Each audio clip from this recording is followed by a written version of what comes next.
Aloha Keiki! Welcome back to the Home Garden Network Homeschool Edition.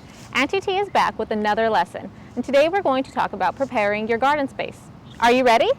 Let's begin! In today's lesson, we're talking about preparing your garden space. We're going to use all the knowledge that we learned from lessons 1, 2, and 3 so that we can start talking about your own garden space. In lesson 1, we learned about seeds and the different parts of the seeds and what their purpose is. Lesson 2, we talked about germination and sprouting a seed. And in lesson 3, we learned about soil and how important healthy soil is for a healthy garden.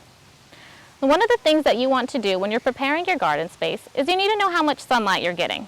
So take a day to observe wherever you want to put your garden and watch the sun in the morning until the evening, how it travels and where you're getting more light and where you're getting shade.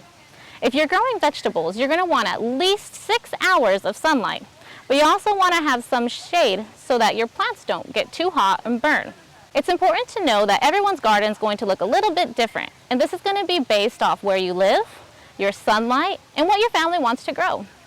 You can have a garden bed that's in the ground, you could have raised garden beds, planter boxes as garden beds, or even grow in containers. You can even use what we consider garbage and create your own containers to grow in. And that's one of the things that my family did. We reused this old tin can and put a little plant inside, and we've been growing that. What's important to know is when you're reusing containers, you have to make sure that they have drainage holes in the bottom.